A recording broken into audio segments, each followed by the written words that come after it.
Here with the Lease Breakers Head Coach Joanne Broadbent. Joe, can you firstly start by telling us, what's been addressed since the 2020 semi-final loss? Yeah, like any team in the competition, if you're losing a final or not making a final, it's quite devastating. So, we've had a really good look this week just at perhaps our execution throughout batting, bowling and fielding, and we've just been preparing the girls really well this week to turn that around for Sunday's game.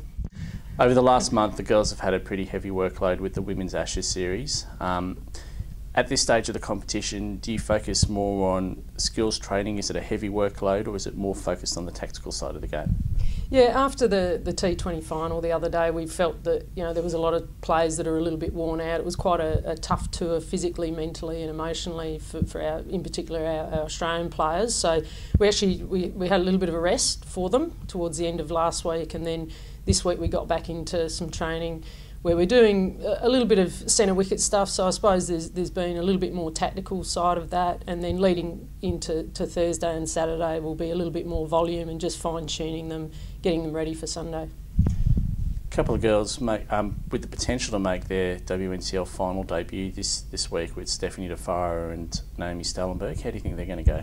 Yeah, look, I think it's really great. There's an opportunity with Elise Perry playing soccer this weekend, so I think it's a great opportunity for Naomi and Steph being 13th. She'll get to experience what it's like to be in our change rooms for the day.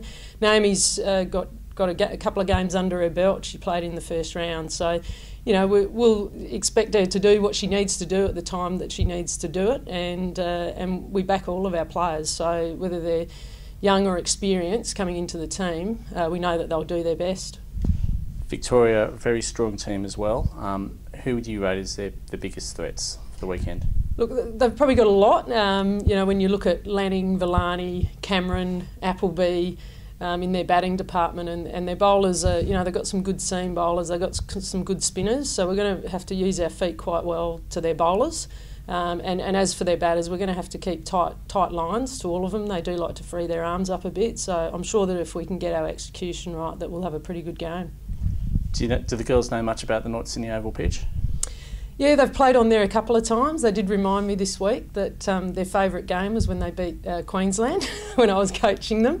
So they do know a little bit about it. I suppose sometimes it can be a little bit overcast in the morning there, but generally it's a fast outfield and a good wicket. So that's probably what we're going to be looking for.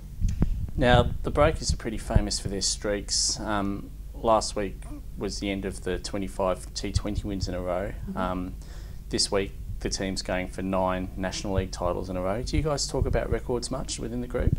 Yeah, look, the girls, you've got to take your hat off to them in the fact that there's a lot of internal and external pressure on them, and I'm just really proud of the way that they go about the round games and the finals that I've been involved with this team. So, it's we don't necessarily talk about it. I suppose there's some players that have played 8 in a row, some have played 5 in a row, some of them have played 3 in a row, 2 in a row, or like Naomi going for her first one. So, we're taking it very much as this is a game that we want to win, and we'll just take it as it is. Excellent, Joe. Thank you very much.